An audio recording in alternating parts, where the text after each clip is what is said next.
So the big story is what happened at the Garden last night, the final 3 minutes, and then you also had overtime as well. Tyrese Halliburton thought he hit a game winner in regulation. It was only a 2. And he talked about the choke gesture that he gave to the crowd. I've seen that winning time, Doc, probably like 50 times growing up. So I know that they didn't win the series. So I would not like to repeat that. But I think that's just a historic moment, and that was obviously more him versus Spike, kind of the one-on-one, and that just felt like it was to everybody, but to him too. I wanted him to see it more than anything. But I think it's just really cool to continue to make my own history, and this group to make our own history, while also showing respect and love to the ones who came before us. So definitely a special moment, and something I won't forget. Tyrese Halliburton, not overrated. Chris Webber, Hall of Famer, joining us on the program. C-Web, how does that happen? You're up 14, at home, 3 minutes to go. It happens when you have a really special team. First of all, Halliburton, when you look what he did, Neesmith, all the other guys, but please, let's not forget Coach Carlisle. He's a great coach, and he's coached guys like Jay Kidd. He's coached against the greatest players. He's played with the Celtics, by the way, so he knows a little bit about offense. And to me, it was just wearing you down. Some teams we give a lot of credit for wearing you down with their defense. And I played on teams, whether Sacramento and others, where we wore you down with our offense as well. And that means just keeping your foot on the pedal, never looking up, and trusting your players. And those last few minutes, wow, these are some of the most exciting games I've seen in a long time. So it's great to be a fan and watch all the excellence that's going on. Why is it different playing in the Garden than any other place? Well, I would say the Garden in old LA. Old LA, because you had stars like Jack and others that were there and you would see. But I think it's because it's not just about new stars. I think it's about the fact that because those arenas are so old, Kareem played there, or, that, Willie Allen or someone else was at those games. And so as a player, you come in saying, I better give my best performance because this is where the best performers are. How many times do you get to perform in front of your heroes? And so for me, New York was always special. And, if I could send out a PBA alert, because New Yorkers are so cocky, I have a very close friend. His name is Haas. I won't give his full government name, but anyone in New York, please look out for Haas and just make sure you watch over him, because he was hitting me with bing bong and all this other stuff. And I haven't heard from him in about 16 hours. So please look out for my man Haas. But it's so much fun. And part of that, too, is sending those crowds home quiet. It's no better feeling in any arena. But, LA and New York, when you do it, you feel a little extra special. Okay, but did you ever have conversations with celebrities? Did you ever flirt with a celebrity in L.A. when you were playing? Never flirted, but if I saw, someone that I wanted to flirt with, I raised my game. You want to play well and send them home with something, So if Halle Berry is there courtside, you might want the ball a little more. Oh, yeah. And you might, shoot your shot or dunk on someone a little harder and mistakenly look at her. It's not the wink, but, I'm sorry, did I just do that? That type of thing. I do remember one of the best compliments I ever got was Jack, before the game in the playoffs in L.A., and you would change right by him, and I'm really focused and nervous and getting ready to go, and he says, the calm before the storm. You were the calm before the storm. And we blew LA out that game. And I remember thinking he never should have given me that compliment, because I had to live up to that in front of him. What's it like, though, when everybody knows you're getting the ball? Like and the feeling of, some guys, they run away from the ball. Others run to the ball. Yeah, I think that it's all about knowing your game. It's really simple, knowing that you have a move and a counter move. With it starting like that, it's really easy. And then if you have great players around, it's easier to trust. So I can only speak from my experience, but knowing that I was going to get double teamed late in the game, I would be talking to Paige or Vladi and them during the whole game, like, you see, they're going to come double me at this point later. I got you. And so it gives you freedom. The easiest person to check on the court is a selfish person.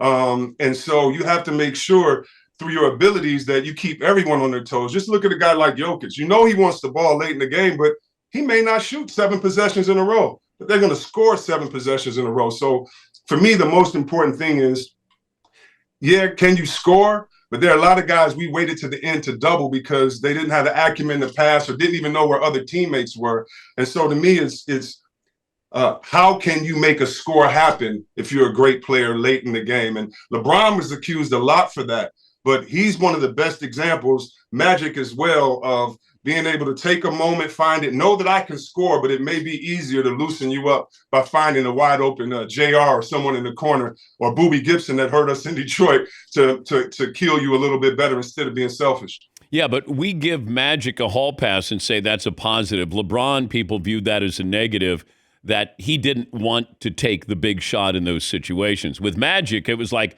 look at how unselfish he is. Yeah, no, you're right, Dan. But so let's separate the first time he played against San Antonio. Let's separate, when he was learning on that learning curve, but he always played the right way. And so there was one game, I think in the Pistons, game 7, I think we're playing against them and we're, trying to go to the championship. And this guy scores 24 in a row, 25 in a row. But Boobie Gibson had a great game because he was finding this guy in the corner. And then you wonder, how does a guy like Neesmith, how does a guy like Boobie Gibson come out of nowhere? How does a guy like Fisher, Derek Fisher, come out of nowhere and do these things? Well, it's because Shaq trusted. At one point, it's because LeBron trusted. So, yeah, that's that line in the sand with LeBron. But when he was able and found his voice, found his way on the court, he still played the right way. And for me, he doesn't get enough credit for that. Did LeBron have 43 on you guys in that game 7? I know he had 24, 25 straight. And he had 40. He had 48. Thanks. I'm going to call Rasheed Wallace and remind him of that because that's one of Rasheed's biggest failures. Or I won't even say that. That's something that hurt Rasheed the most as a defensive player, that it was one guy on the floor that we couldn't stop. And so, yeah, whatever he did, he hurt our feelings and kept us from a championship. Hurt your feelings. He's Chris Webber, Hall of Famer. I mentioned this earlier. We can't underestimate the impact of the Dream Team in 1992 on the world. Because here we are, 33 years later, and look at the best players in the game. The players are from outside the top 5 players, you can make an argument, are not American-born. Shai Gilgeous getting the MVP. You got Luka, you got Giannis. I mean, we can go down the list there. But that impact of, we laughed at the rest of the world. We're crushing. Barkley's making fun of people. We're focused on us, whereas the world focused on them. And how do we get better as a basketball country? And look at what that impact did with the NBA. So you're right. That impact was great. I remember just hearing about players like Sabonis or other players and really not knowing until I got to play with great players like Sharunas Marciulionis or Peja Stojakovic or Potapinko and others. I think we did a great job in showing our secrets and showing them, that you can be like Jordan, or at least you could dream like this. And if you don't reach Jordan's ability, you can still be pretty good if you watch him. And so I think that we did a great job in exposing the game, but I also think the way that the system was set up, Luka was professional at 15? Yeah. So if he's professional at 15, comes to the NBA with 5 years experience of playing against grown men, he's going to have a better trajectory. And so I think that the systems that we had overseas, allowing guys to play professionally younger, helped them advance a lot quicker. But our last 7 MVPs, Dan, were all foreigners, so to speak, or people from other places. And truthfully, Shai could have won last year. And truthfully, the year Embiid won, Jokic could have won that. So you could have a 4-time. I really look at Jokic as missing the MVP. He should have one more MVP. So I love the way that the game is spread, but it comes back to skill. And hopefully it'll set a fire under a lot of young kids to, be the best that they could be. But I think the game is going to always elevate no matter who's the best, because guys around the world watch the best and we become better after that. But you also look, and I'm sure you remember this, but when Barkley won MVP, when Karl Malone won MVP, everybody knew that Michael Jordan was the best player in the game, right? Shai Gilgeous is getting the MVP, but I think everybody recognizes Joker is still the best player in the game. It just, and I mean, SGA and OKC had the best year, and he's the best player. But I don't know. how players reacted when, Barkley played well for Phoenix, Carl played well for Utah. Michael, I don't think cared about the regular season as much as he's going to win a championship. Well, I also think there's fatigue. There's Jokic fatigue. Yeah. How, you really think about it, you can't have a co-MVP, but how did he not win the MVP? But then again, with Shai, I think it's the culture of how we play, if we want to really be honest. I think that, I love playing with players that make everyone better. And so I think the days of just scoring 40 and being that guy, like that's not necessarily winning basketball. To be doubled in the post and not get anyone else involved. That's why we love Jokic and maybe not other centers. And so I think the culture, at least from watching Doncic, at least from watching Shai Gilgeous, is that they're always going to try to make the right play, even if it's being selfish 4 or 5 times in a row. But watching them facilitate, get other guys involved is so special. That's why Halliburton is special, though. And I've always known that, even he was drafted in Sacramento, because he gets everyone involved. And I think that has become the culture of the European player. And as Americans, being the best scorer, it's a little more that you can add to that. And I think that that's where the line in the sand is going to come. Like, how much better do you make your team? And Shai's team would not be that good. OKC wouldn't have got out the first round without him.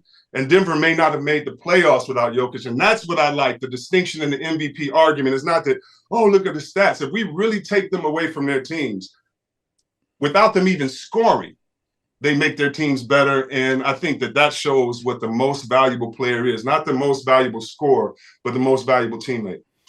But you were on the college select team that beat the Dream Team, right? Oh, yeah, we beat them. Coach K, how you doing? Like, it was real, though. That was a real game. Right? Yeah, I mean, it was a practice, Dan. Like, I'm sure that you've been around your heroes and commentating or journalism and things when you first got in the game. And if you really first remember those things, just, there was no social media. Dominique Wilkins, and, I had him on the wall with Brooks and the Tonics, the different shoes. I had Magic. I knew everything about them that you could at the time. I watched all the bloopers tapes. Remember, that's all we could get was the bloopers tapes with the coach from Utah at the time. So access was not here. Frank Layden.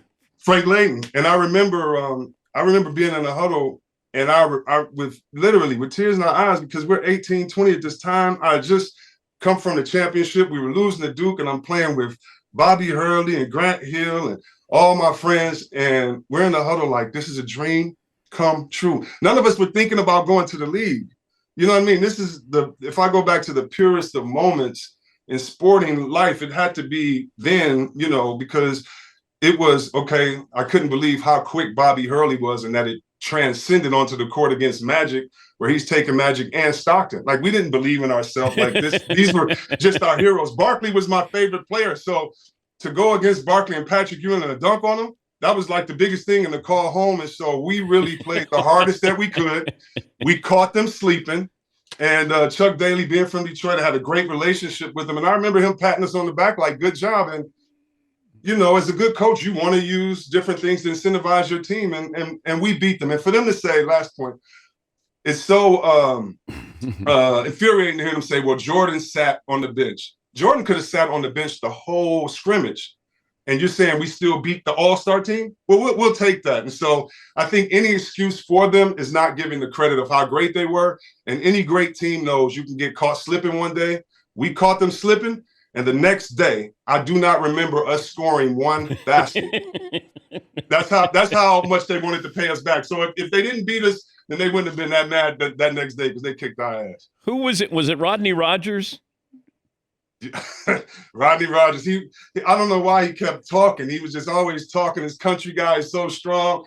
And I remember Larry Bird, because he was my hero. And I just remember watching him, and we didn't realize he was that tall. His back was hurting. He kind of ran with a little bit of a gait. But his movements, because he was such a great passer, you couldn't come up on him because his first step was so quick. And Rodney Rogers, we're rotating, and he goes to the corner and he pump fakes. And as he pump fakes, he's like, welcome to the parachute club. And we're like, you're talking during the shot? And I'm talking about it just fell through. It looked like the Nets didn't even move. One of those things where we would have got fined because we're kind of giving each other five. Like, did you see what Larry just did to us? Oh, you Great guys are celebrating him torching Rodney Rogers. Yeah, it's bad. But Larry Bird made a lot of people do that.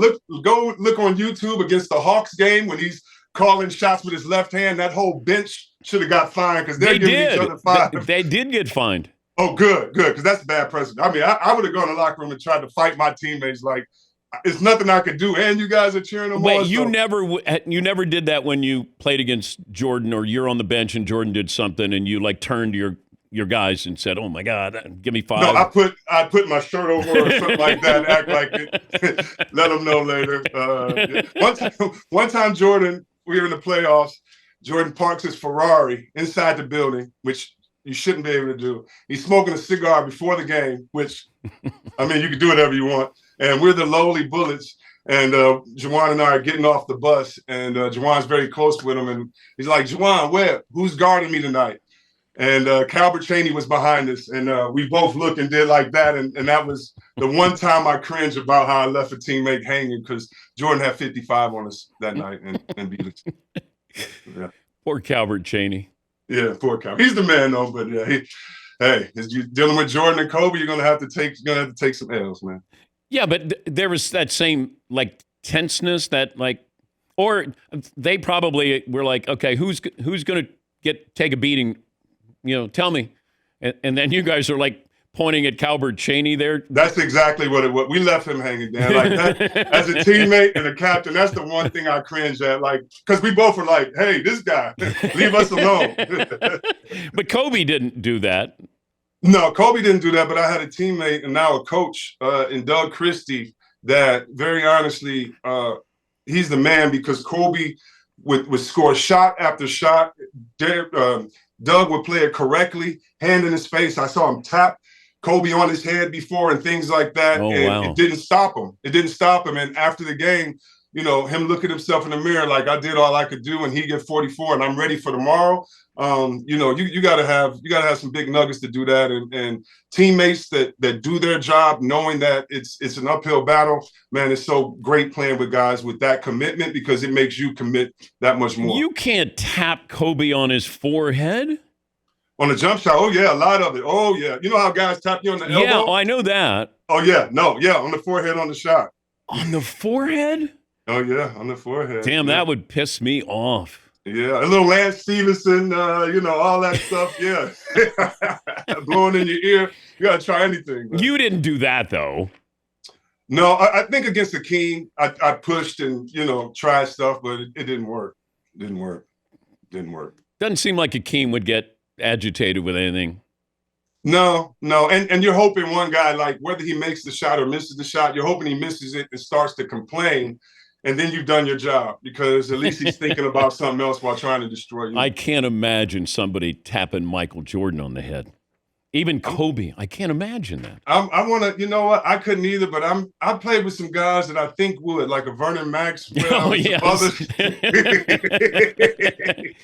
Vernon and Alvin Robertson seem to be the craziest guys that, like there have been crazy guys, but those are two guys that might be on the Mount Rushmore. Yeah.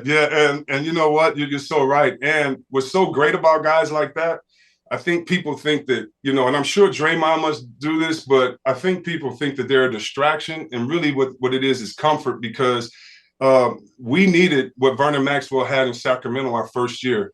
Jay Will, White Chocolate, needed that because if he gets that every day in practice and you get tired almost like of your big brother, then you understand when these other guys do it, it's nothing because you're getting, abused all the time. And so those guys make locker rooms better because they do set an expectation where you have to be more accountable because this guy over here is crazy giving it his all.